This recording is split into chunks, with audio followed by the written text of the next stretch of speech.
Hey everyone, it's Hugh Sweeney here and I'm back with another video. Now over the last few months I've been using these lights that I have here, the iFootage Anglerfish series of lights, which they kindly sent me back in June. So I thought it would be a good idea to make a little video about lighting a scene and to put these lights to the test in terms of creating a cinematic look. So I'm in my bedroom, which is, let's be honest, slightly boring, but what I'm going to try and do is I'm going to try and create a bit of an atmosphere and maybe shoot a little scene. I've got my camera here as well, the brand new R5C, so we might even shoot it in RAW.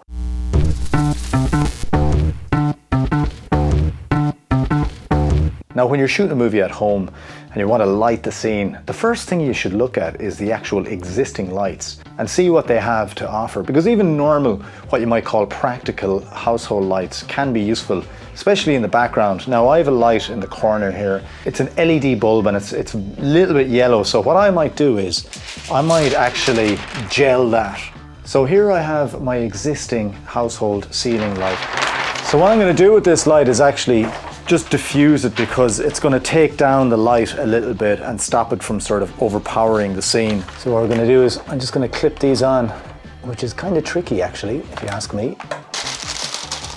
Now I've added a little bit of light blue gel there, and what that's going to do is sort of kill the yellow tone coming from that light. So I think that works out well.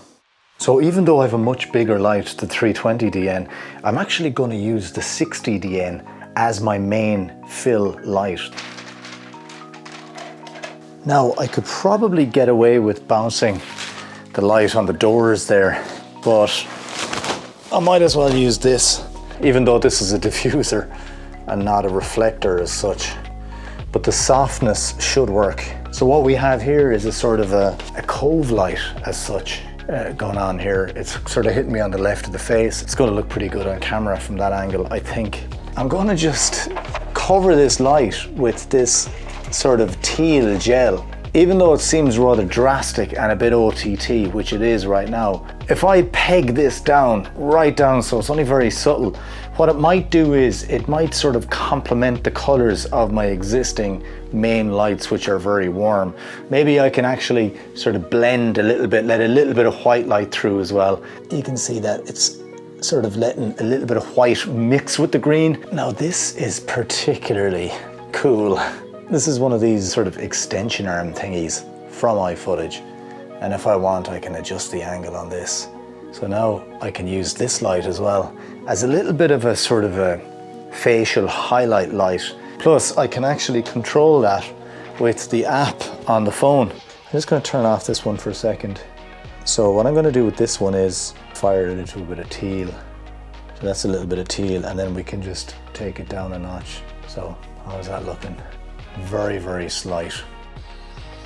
So what I've done now is I've set up the slider here just to do a really slow slide. Now unfortunately part of this slider is no longer working. This is the arc, so I cannot curve the camera, but what I can do is get it just to move a little bit, okay? Now I don't know if you can see this, but I've placed one of the iFootage stands roughly where I'm going to sit so that I can get a focus. I've set focus peaking on here in the R5C. So I'll try and be conscious when I sit down that my head, my face will somewhat be around where that is, okay? Now what I've got here is my trusty Sennheiser. It's not exactly brilliant to have it here. What I'll do is I'll probably pull it as close as I possibly can towards me until it just is just outside of the frame. So that's going to help me with the voiceovers, and I'm just going to make sure that I'm not peaking 1, 2, 3, 4, 5, 6, 7, 8, 9. So time to do a trial run. As I sat into position, I thought I was going to just randomly act something out, but I found myself wanting to do Liam Neeson for some bizarre reason. That famous scene from the movie Taken. I don't know who you are, and I don't know what you want, but I can tell you I don't have money. But what I do have are a very particular set of skills. So after trying this initial scene, I decided to do a closer up shot, and this time I wouldn't opt for the cove light effect, as I felt it was bleeding a lot of light into the background. So what I've done is I've just gone with this dome here from iFootage. It's going to be more effective because what it's going to do is this sort of honeycomb grid on the front here, plus the even diffusion, it's going to create a sort of a funnel of light as opposed to spreading the light. So I'm going to do a closer shot, and that way the background can all remain intact without getting too much of this spill. After adding a little bit of bounce via a reflector, it was time for take two, or should I say, taken two.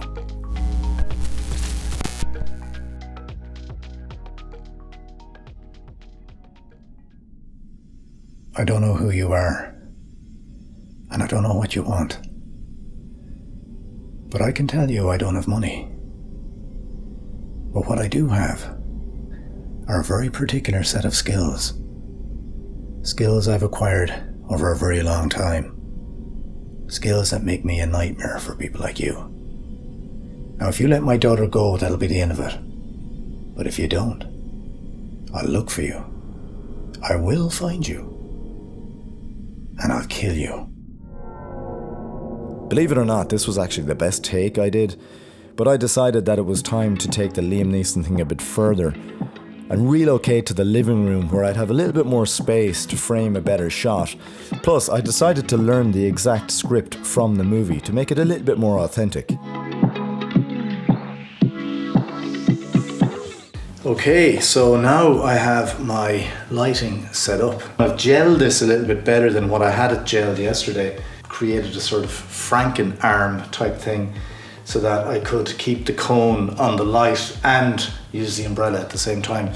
So this is sort of giving me a little bit of a down light, creating some shadows. It's not overly flattering. I don't think I'm going to look that good in this video. And what I've also done here is I've also actually just created a spider mount here with the iFootage spider crab type thing, and it's been great. So I'm just saving space by not having a big another stand with a mic on it. It's just mounted onto the tripod. I don't know if you can see it, but this is on another spider crab type thing here. So I have a little reflector here as well, and this, if I turn it away, you'll see that the light goes. If I turn it a little bit, it's bringing it back. Now, I don't want that to be too obvious, okay? You know, in the background here, if you look here, I will go back and I'll switch off the big one. You can see it coming in and out there. So that's catching me a small bit. I have just my normal household light there, and that's just coming on there. What I've done with that is I've, dimmed it down a little bit with some diffuser paper just to take the sort of power out of it a small bit. Now you'll see in the background here I have just given it a little bit of coolness up on the top of the light there, just to kind of look like maybe there's some moonlight coming in another window. It's a little bit theatrical, maybe not so realistic, but for now it sort of doesn't matter. And that is it. And that is not an iFootage light. I've ran out of iFootage lights. And believe it or not, I just literally this evening unboxed this monitor from Shimbal, and it worked straight away out of the box. Put a little NP style battery into it, and hey presto, I've got a monitor for the first time. So that's just mounted up on the Black Mamba cage. So I'm ready to do my my acting now. All I got to do is take off my hat, which is actually keeping my hair kind of flat, which might not be a bad thing. I don't know who you are. I don't know what you want. But if you're looking for ransom, I can tell you I don't have money. But what I do have are a very particular set of skills. Skills I've acquired over a very long career. Skills that make me a nightmare for people like you. Now, if you let my daughter go, that'll be the end of it. I will not look for you. I will not pursue you. But if you don't, I will look for you. I will find you. And I will kill you. Good luck. Okay, so don't post out the Oscar just yet. I mean, look at the way I'm holding that phone. I mean, what was I thinking? This is why it's so tricky to do stuff yourself, and why you should definitely look back at the takes, because I didn't this time. I actually had other shots in which my hand looked much better, but the acting wasn't as good in some of those. Let's look at it from a different angle, where I changed the lighting up a little bit. I don't know who you are. I don't know what you want. But if you're looking for ransom, I can tell you I don't have money. But what I do have are a very particular set of skills. Skills I've acquired over a very long career. Skills that make me a nightmare for people like you. Now, if you let my daughter go, that'll be the end of it. I will not look for you. I will not pursue you. But if you don't, I will look for you. I will find you. And I will kill you. Good luck.